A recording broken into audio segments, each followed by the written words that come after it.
Hey guys, and welcome to another video on Barrel Motions. I'm Jared. And Corey. Alright, and today we actually have a new segment being introduced because first I want to let you guys know on the phone here, I found an app because of another YouTuber that I ran into. When I was looking for From the great land of Japan. Yes.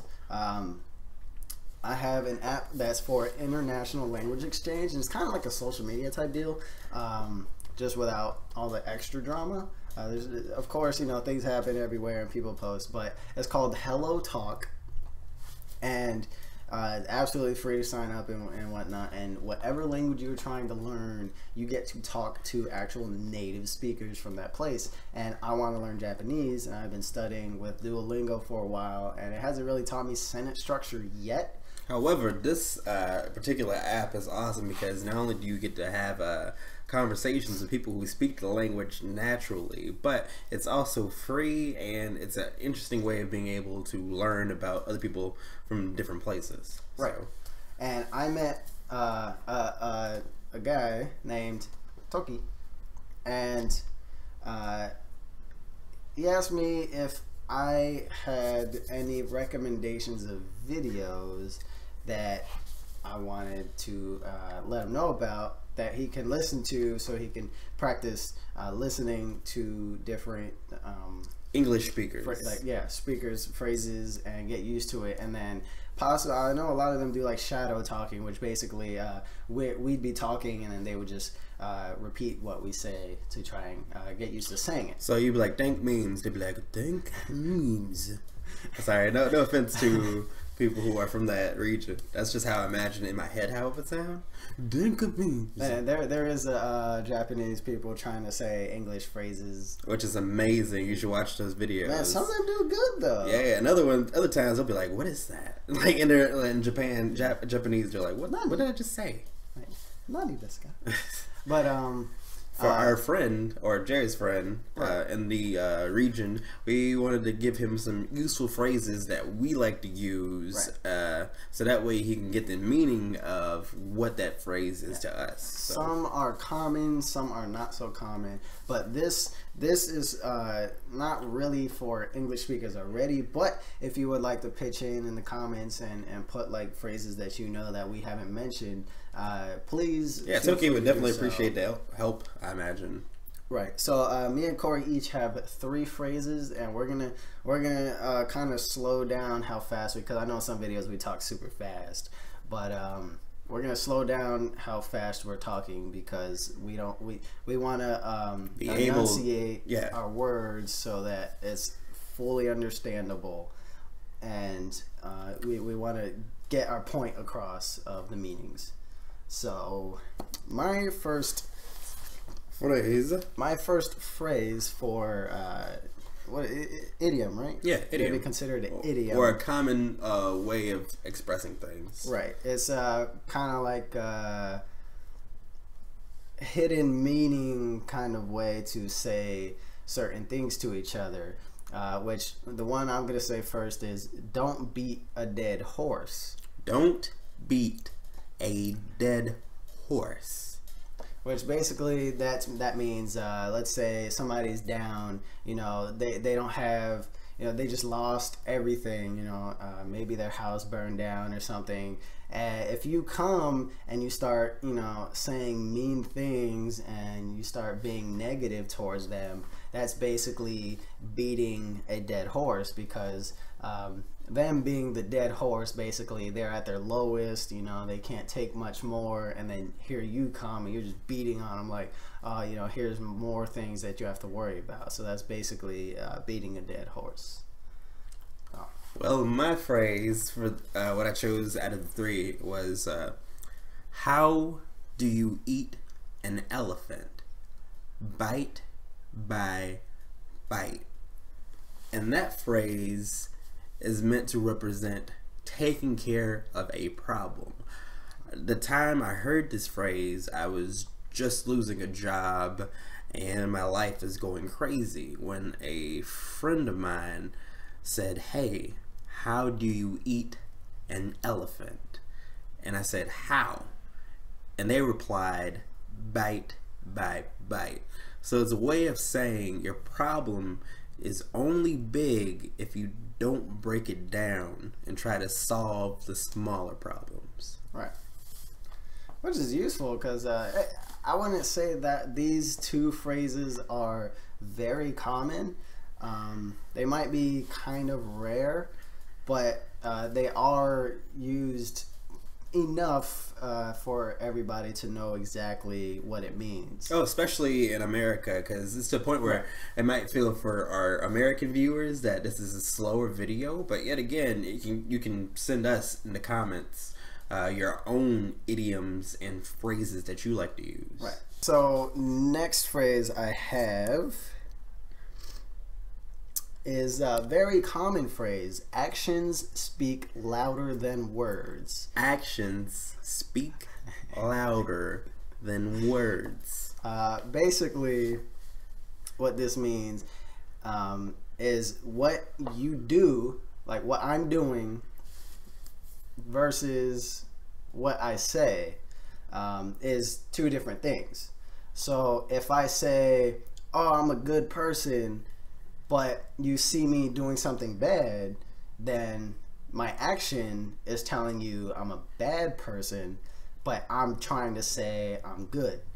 So that's what actions speak louder than words. It kind of is the same as a picture speaks 1,000 words. A picture is worth 1,000 words. Us Americans like to call this a contradiction. Yeah. Contradiction. Sorry, I got a little cough in my chest. Alright, so the phrase that I chose next was actually from a book, George Orwell, 1984. And the phrase is, ignorance is bliss. Which that means because you are unaware of something, life is good because you're not aware of that problem. So yeah, that one is self-explanatory. Alright. And for the last phrase, alright, well, how common is the one you just said? Ignorance is bliss? Yeah. Well, if you read a lot of literature, then you've probably heard it a few times. Yeah. Okay. So, yeah, for book read people, definitely. Right.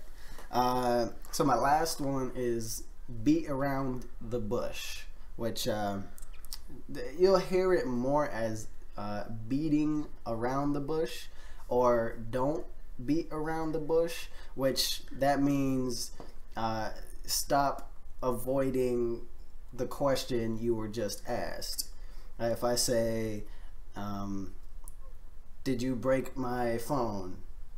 And you'll say, oh, well, you know, I was doing something with my friend, and so you're trying to continuously explain something else that's not the main issue. Yeah, you're trying to hide whether or not you actually broke the phone, so you're beating around the bush, which means you're avoiding the subject. Right, which is very common in America to hear.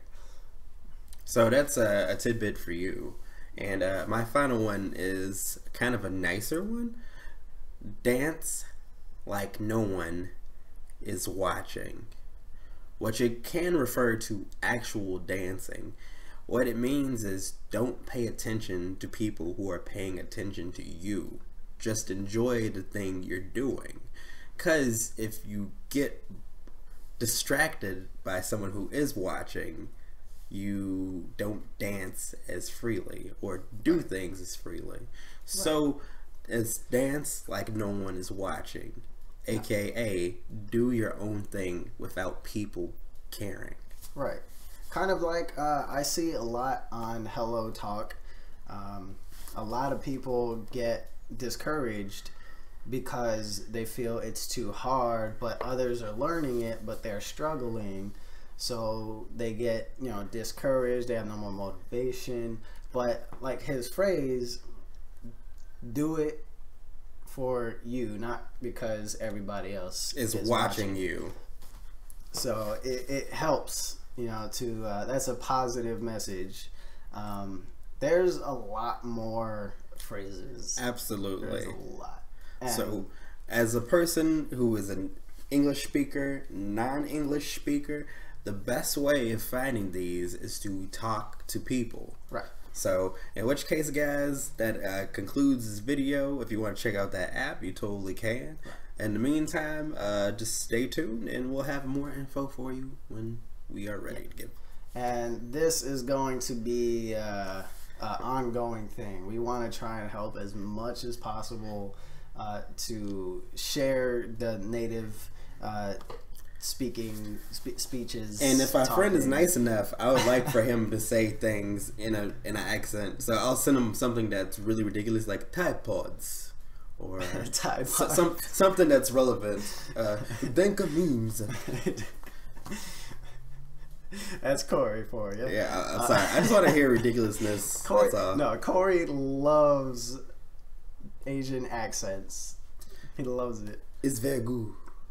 Okay, sorry. Or sometimes I'll do more of let's say a Chinese American accent. Yeah, it's like way. It's because I watch. No, it's not offensive. I don't do it to be mean. But I watch a lot of martial arts films, and most of them I've seen have been Chinese actors, and so I can kind of imitate their accent fairly well. Well, would you like to do the outro of the video? Okay. In that case, I think I want to say something real quick. Please, anybody else, share phrases and try to help out.